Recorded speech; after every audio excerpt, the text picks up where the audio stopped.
وعلى آله وصحبه أجمعين رضي الله عنهم. وقال رضي الله عنه ونفعنا الله بعلومه في الدارين آمين. إلى أن قال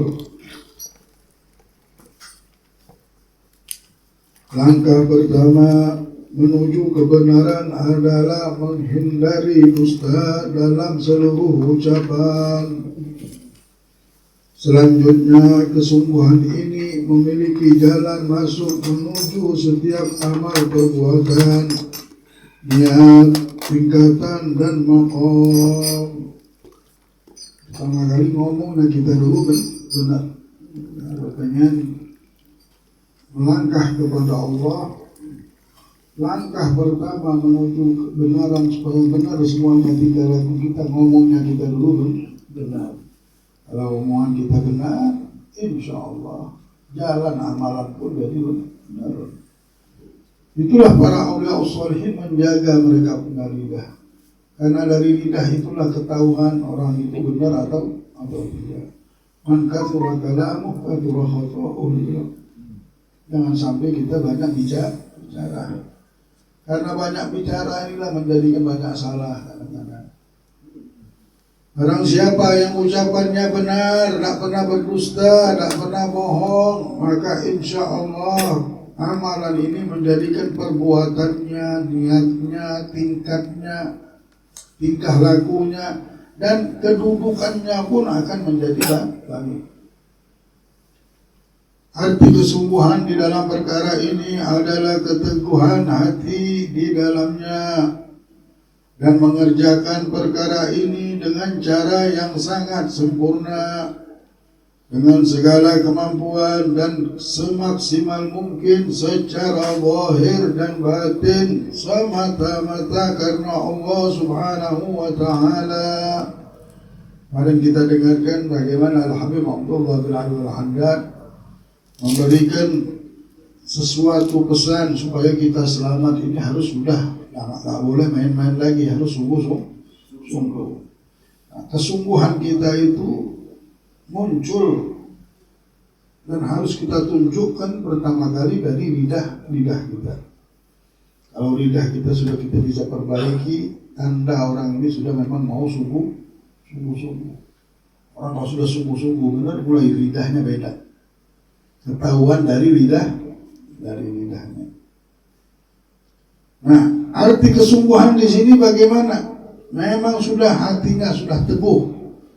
Hatinya memang sudah mendalam bahwasanya dia akan mengerjakan perintah-perintah Allah Subhanahu wa Ta'ala semampunya dengan maksimal mungkin. Ittaqullah mastata'tum, kalau Allah firmankan, bertakwalah kalian semampu kalian. Nah, kalau sudah kita melakukan sesuatu itu semampu kita, namanya kita sudah bersungguh-sungguh. Oh, fulan mampunya begini, aku tidak mampu. Apakah fulan itu bersungguh-sungguh dan fulan tidak bersungguh-sungguh? Tidak. Yang penting kita melakukan semampu kita, itu sudah sungguh-sungguh. Harus kita capai target sungguh-sungguh ini. Ternyata itu target. Setiap manusia harus punya target dalam perbuatannya, dalam hidupnya. Kalau tidak, hidup kemana larinya? Kalau tidak ada yang dia target di dalam hidup ini, tidak tahu arahnya, tidak tahu kemana dia mau berjalan. Tapi kalau sudah ada target hidupku tahun ini, sekarang di tahun baru, aku harus punya target. Aku targetkan aku harus bisa sholat duha, aku bisa hadir majlis, setiap hari aku harus dapat ilmu, setiap hari aku bisa dapat duit. Kenapa aku tidak bisa dapat ilmu? Setiap hari aku bisa dapat ini, kenapa aku tidak bisa dapat ini? Setiap hari aku bisa ketemu si fulan, kenapa aku tidak bisa dekat sama Allah, dekat sama Nabi Muhammad? Aku harus buat. Setiap tidur aku merasakan kedekatan kepada Allah, sama Rasulullah.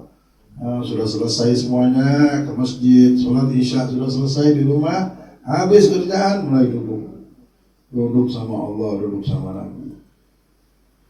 Nah, kesungguhan kita, tekad yang sudah sempurna yang kita letakkan di dalam hati ini adalah sesuatu tanda bahwa kita selamat.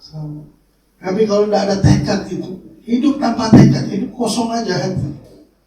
Pikiran kosong, hati kosong, tidak ada tekad, tidak ada semangat, tidak ada rencana-rencana yang dia targetkan untuk kehidupan dia. Ditakutkan orang hidup seperti ini tidak mendapatkan keselamatan. Karena orang yang selamat dalam dunia yang banyak ujian, ini dunia banyak ujiannya. Ujiannya tiba-tiba bisa muncul, ujiannya bisa muncul di sana sini. Dan setiap apa yang kita lihat, yang kita dapatkan, yang kita miliki itu adalah ujian dari Allah. Ada yang kita mengerti, ada yang tidak kita mengerti. Nah, tidak ada lain dengan adanya sifat kesungguhan, sifat yang memang mempunyai tanda di dalam batin orang yang selamat, yaitu sungguh-sungguh memiliki tekad di dalam hidup ini. Orang seperti tersebut akan kelihatan ujian-ujiannya. Oh, ini ujian dunia. Oh, ini yang aku harus jalani. Oh, ini harus. Kenapa? Karena sudah ada tekad dan kesungguhan. Mari kita bersungguh-sungguh sekarang ini hidup. Tidak bisa lagi kita bermain-main. Masa kita umur sudah tua mau main-main lagi? Tidak ada lagi waktunya kita untuk bermain. Pintu gerbang sudah ada di depan. Pintu gerbang akhirat ada di depan kita. Kalau kita tidak punya rencana, tidak punya kesungguhan, ya Allah, apa yang akan kita bawa? La ilaha illallah Muhammadur Rasulullah. Ya Allah, bitaufiq hatta nufiq. Ya Allah, berikanlah kami taufik, kekuatan untuk bersungguh-sungguh, ya Allah, sehingga kami hidup di dunia ini dalam keadaan sadar. Amin ya rabbal alamin. Adapun mengenai muraqabah, jadi dipesan harus kita sekarang sungguh-sungguh dan memiliki sifat muraqabah. Adapun mengenai muraqabah, apa itu muraqabah? Merasa dilihat sama Allah, atau merasakan pengawasan Allah Subhanahu wa ta'ala, yaitu seorang hamba selalu merasakan kedekatan Allah Subhanahu wa ta'ala, pengawasannya terhadapnya, kebersamaannya, dan pandangannya terhadap dirinya. Allah, kalau sudah jadi hamba Allah, dia rasa terus dia dekat sama Allah. Dan Allah dekat, wa huwa ma'akum aynama kuntum. Dia bersamamu dimanapun kau berada. Nah, seorang hamba yang sudah mempunyai keyakinan yang benar, orang yang yakin yang benar sudah ada di hatinya namanya. Karena keyakinan ini tempatnya di hati. Kalau kita yakin kita sudah benar, tidak bisa kita melihat apapun kecuali kita merasakan kita dilihat oleh Allah. Oh, benar, yakin itu. Karena memang sifatnya Allah bersama hambanya. Seperti kita melihat ini ada anak, pasti ada bapaknya dari situ. Ada orang tuanya, tidak mungkin ini anak bayi di dalam sendiri. Pasti digendong sama bapaknya atau sama ibunya. Begitu juga kita hamba ini, ketika kita melihat ada hamba Allah ini, ada Allah, ada yang punyanya di sebelahnya. Walaupun mata kita tidak melihat, tapi orang yang beriman sudah yakin sama Allah, mata batinnya melihat, setiap melihat makhluknya melihat Allah. Itulah Syekh Abu Bakar bin Salim ketika mendapatkan satu kedudukan ini, kemuliaan, tidaklah dia melihat makhluk Allah kecuali dia melihat Allah, sampai tidak berani lagi mengangkat kepala.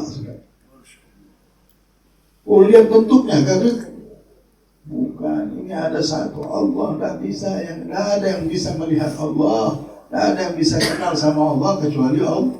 Hakikat Allah tidak ada yang bisa melihatnya. Tapi sentuhan keabstrakan kebesaran Allah tersebut bisa dirasakan oleh hamba Allah. Seperti kita merasakan ada angin. Nah, lihat kita angin, tapi ada rasa. Allah Maha Besar. La ya'rifullah illallah. Tidak akan ada yang kenal Allah kecuali Allah sendiri. Sampai kapanpun.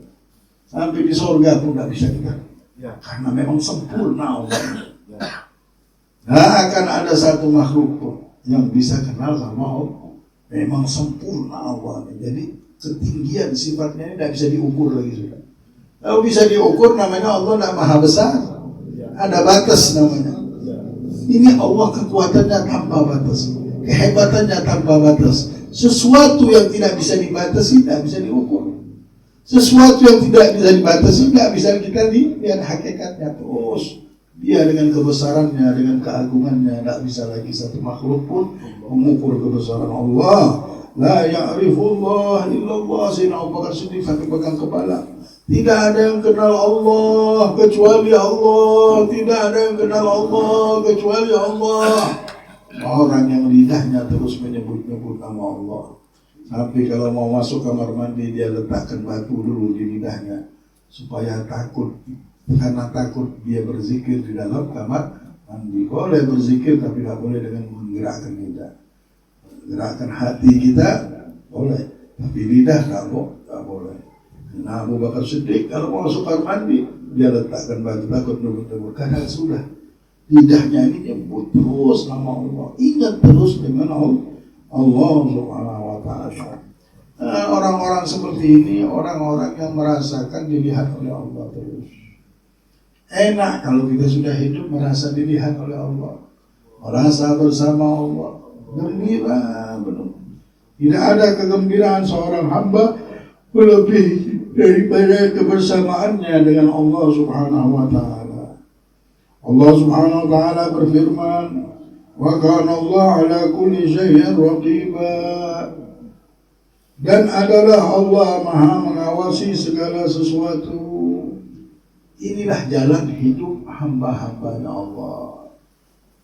Kita lihat orang-orang yang penyembah dunia, jalan hidup mereka dengan dunianya, antingnya, kalungnya, berjalan pakai anting, pakai kalung, pakai emas, pakai ini macam-macam, setiap detik sama hartanya. Ini sendal ulun ini berapa bit? 50 juta. Baju ulun ini 200 juta. Ini, satu badan 1 miliaran. Cincinnya lagi dulu. Sama itu terus. Itu orang dunia, itu jalan hidup orang dunia. Jalan hidup orang akhirat tadi lain lagi lah. Dia hatinya sama Allah terus. Allah, itu perhiasannya. Itulah jalan hidupnya. Kalau kita sudah memilih jalan hidup, kita akan memilih bersama Allah. Allah, hinanya aku hidup bersama dunia. Hinanya aku hidup mau amping-amping panjang sampai 2 meter. Kalung besar panjang, ya Allah, alangkah hinanya hidupku ini cuma memikirkan ini. Jadi orang kalau sudah tahu, memang pilihan hidup inilah pilihan hidup yang benar. Merasakan diri bersama Allah. Perhiasan kita ada di hati kita. Perhiasan yang mahal, perhiasan yang Allah berikan kepada wali-wali Allah. Sampai jikalau mereka menyebut nama Allah dan ala dzikrillah tatma'innul qulub, langsung bertambah ketenangan mereka. Baru mau takut, baru mau ada was-was, bingung ini, bingung itu, sebut mereka menyebut nama Tuhan mereka, la ilaha illallah Muhammadur Rasulullah. Mereka menyebut nama Allah, langsung dalam hati mereka. Karena tahu memang dunia sepenuhnya ini dimiliki oleh Allah. Tahu dengan kekuatan Allah, tahu dengan pemberian Allah, tahu dengan pertolongan Allah. Jadi bukan masalah dunia ini banyak ujian, karena kita sudah tidak takut lagi. Allah sang penolong sudah memutuskan untuk menolong hamba-hambanya. Sudah diputuskan bahwa aku akan menolong hambaku. Alhamdulillah. Tinggal kita minta tolong terus sama Allah. Nah, ya Allah tolong hambamu ya Rabb. Pertolongan Allah tidak akan terputus. Tambah lagi kita tahu caranya. Man kana fi auni akhihi kana Allah fi auni. Barang siapa orang sering menolong saudaranya, maka pertolongan Allah tidak akan lepas. Rasulullah bilang, sesungguhnya rahmat Allah mendampingi mereka terus. Setiap mereka mau terjatuh, diangkat oleh Allah. Maka Rasulullah bilang, tajawazu an dhanbis sakhi, maafkanlah dosa-dosa orang yang dermawan sering menolong orang. Mereka juga manusia, punya dosa, tapi maafkanlah. Rasulullah membelanya. Kalau mereka punya salah, maafkan. Kenapa ya Rasulullah? Karena pertolongan Allah ada di samping mereka terus. Sifat dermawan, senang menolong orang ini Allah pilih untuk hamba-hamba yang akan ditolongnya. Innani ma'akuma asma'u wa ara. Allah berfirman, sesungguhnya aku beserta kalian berdua, siapa? Musa dan Harun. Aku mendengar dan melihat. Dalam firman-Nya yang lain Allah Subhanahu wa taala berfirman, "Wa laqad khalaqnal insana wa na'lamu ma tuwaswisu bihi nafsuhu wa nahnu aqrabu min hablil warid." Allah ngasih tahu hamba-hambanya. Dan sesungguhnya kami telah menciptakan manusia dan mengetahui apa yang dibisikkan oleh hatinya. Dan kami lebih dekat kepadanya daripada ulat lehernya. Ya Allah. Dekatnya Allah terkadang menjadikan mereka yang sudah mengerti ini tidak mau ketemu manusia lagi sudah. Sampai jarang seberapa jam aja ketemu manusia, duduk lagi sendiri di kamar. Karena kenyamanan duduk sama Allah. Wa huwa ma'akum aina kuntum wallahu bima ta'maluna basir. Dan Allah Subhanahu wa taala bersamamu di mana saja engkau berada. Dan Allah melihat apa saja yang engkau kerjakan. Tidak ada pekerjaan kita kecuali dilihat oleh Allah. Semua sekarang ini gemercik hati kita, pikiran kita dilihat oleh Allah, didengar oleh Allah. Maka dari itu Al-Habib Abdullah bin Al-Haddad memastikan barang siapa pengen selamat hidupnya, barang siapa yang pengen bahagia hidupnya, dia sudah mendapatkan di dalam batinnya, merasakan bahwasanya Allah melihatnya. Allah melihatku, Allahu syahidi, Allahu hadiri, Allahu nadiri, Allahu qaribun minni. Al-Habib Hasan bin Shalih Al-Bahar sampai menjadikan wiridnya membaca Allahumma inni, Allah bersamaku, Allahu syahidi, Allah menyaksikanku, Allahu hadiri, Allah melihat hadir denganku, Allahu qaribun minni, Allah sangat dekat denganku. Bacaan inilah yang banyak menjadikan para aulia sholihin mendapatkan futuh, dibuka oleh Allah pertolongan, dibuka oleh Allah pandangan-pandangan batinnya, sehingga melihat kebesaran Allah, melihat kemuliaan Allah, melihat keagungan Allah.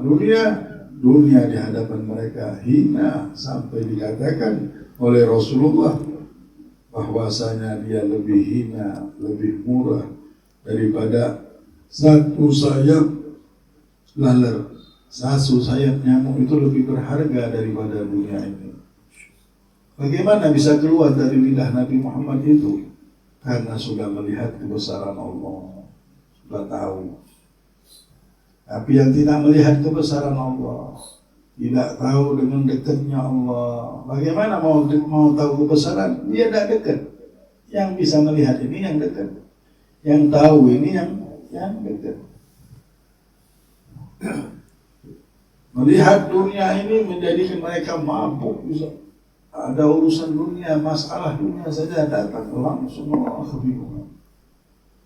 Tapi mereka para hamba-hamba Allah yang Allah pilih, Allah jadikan hati mereka dekat sama Allah dan melihat dunia ini hina. Jadi ketika ada musibah dunia, mereka bilang kita bersabar. Inilah dunia itu. Tambah mereka melihat dunia ini kotor. Inilah dunia kotor, bikin kita pusing saja. Inilah dunia kotor.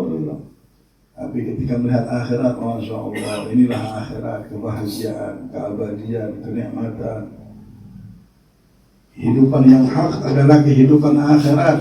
Innal aish aisyal akhirah. Sunnah kalau kita melihat dunia, membacakan doa.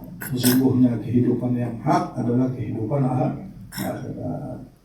Lalu dunia ini ujian, mainan. Wa huwa ma'akum Ingat wahai hamba Allah yang diciptakan oleh Allah, kalian sadar atau tidak sadar dari kecil sesungguhnya Allah bersama kalian semua. Dimanapun kalian berada, Allah bersama kalian. Dalam hal ini baginda Nabi Muhammad SAW bersabda, al-ihsan an ta'budallaha ka'annaka tarah, fa in lam takun tarah wa innahu yarak. Arti ihsan adalah engkau menyembah Allah seakan-akan melihatnya. Seandainya engkau tidak dapat melihatnya, maka sesungguhnya Allah melihatmu. Jadi muraqabah, apa itu muraqabah? Merasa dilihat oleh Allah. Termasuk tingkatan ihsan, tingkat daripada kedudukan ihsan. Jadi ada Islam. Islam itu tadi ya rukun Islam, orang yang melakukan sholat, puasa itu namanya Islam. Ada juga iman dari rukun iman. Nah ada lagi rukun ihsan. Apa rukun ihsan itu? Mereka beribadah sepertinya melihat Allah. Kalau tidak bisa begitu, merasa dilihat oleh Allah. Kalau kita melakukan salah satu itu, kita mendapatkan namanya kedudukan ihsan sudah. Jadi tiang dalam agama kita ini ada 3 ya. Iman, Islam, dan ihsan. Jadi kalau sudah merasa melihat atau merasa dilihat, kita sudah mendapatkan kedudukan ihsan. Jadi tiang yang ketiga dari agama kita miliki. Iman sudah, beriman sudah. Mudah-mudahan Allah jadikan kita orang yang beriman kepada Allah, Rasul, kitab dan hari kiamat. Islam juga, kita puasa, kita sholat, kita haji dan lain-lainnya. Dan yang ketiga ini sudah belum? Ini tiang dari agama kita harus kita miliki. Punya iman, punya Islam, dan punya ihsan. Kalau tidak, belum sempurna tiangnya. Kalau ada, udah namanya kita benar-benar hambanya Allah, hamba Allah. Harus ada yang ketiga. Apa itu? Merasa melihat Allah. Berat merasa melihat Allah, ini butuh kekuatan. Nah kalau begitu merasa dilihat. Jadi keharusan seorang yang sudah merasa dirinya diciptakan oleh Allah, dia harus merasa dilihat oleh Allah. Kalau tidak merasakan itu, kita namanya belum percaya sama Allah. Orang yang mempunyai keyakinan yang benar, sudah benar yakinnya, dia kemana-mana merasa dilihat oleh Allah. Gemercik hati kita dilihat oleh Allah. Apapun yang ada pada diri kita, ya'lamu kha'inatul a'yun wa ma tukhfis sudur. Allah mengetahui apa yang ada di dalam mata kita dan apa yang ada di dalam hati kita. La ilaha illallah. Sekarang kalau kita rasakan Allah bersama kita, sekarang kalau kita rasakan pandangan Allah yang memandang kita. Ada dulu seorang guru, di mana seseorang guru ini memerintahkan kepada muridnya, ada 3 muridnya, untuk menyembelih burung. Sembelih burung ini cari tempat yang tidak kelihatan orang. Satu membawa burungnya, yang kedua membawa burungnya, yang ketiga juga. Setelah mereka dipanggil, datanglah 3 orang ini. Bagaimana? Alhamdulillah guru, saya sudah sembelih burungnya. Di mana kau sembelih? Saya sembelih di bawah pohon, tidak ada yang lihat. Sudah kau minggir. Sekarang yang kedua, bagaimana? Sudah kau sembelih? Sudah saya sembelih. Di mana? Saya cari gua, saya dari dalam gua, saya potong burung tersebut. Nggak ada yang lihat, nggak ada yang lihat. Yang ketiga, lihat masih bawa itu burung. Kenapa kau tidak sembelih ini burung? Bilang guru, aku tidak dapatkan tempat yang aku tidak dilihat oleh seorang itu. Benarkah itu? Aku ke padang pasir, aku lihat ada yang melihatku. Siapa yang melihat? Allah. Dia mengasihi. Kaulah yang lulus dalam ujian. Jadi dia yang tidak menyembelih. Susah perintah guru ini cari tempat yang tidak ada melihatnya. Tidak ada tempat yang aku temui kecuali Allah melihatku. Bagaimana aku bisa menyembelih burung ini? Wah, wahai guru, tidak bisa aku berbuat. Nah sekarang kau sempurna ujian. Inilah hidup. Kalau pengen hidup kita ini sempurna, yang kita mikir sempurna kada sendal di rumah, sempurna kada baju di rumah, setiap tahun baju baru. Nah pakaian ini harus kita punya. Sempurna namanya. Mungkin selama ini doa kita, wiridan kita tidak diterima sama Allah karena kita belum merasakan bahwa Allah ini ada. Adanya Allah pun tidak ada di hati kita. Bagaimana doa kita mau kabul? Bagaimana kita mau selamat? Bagaimana pertolongan Allah mau ada?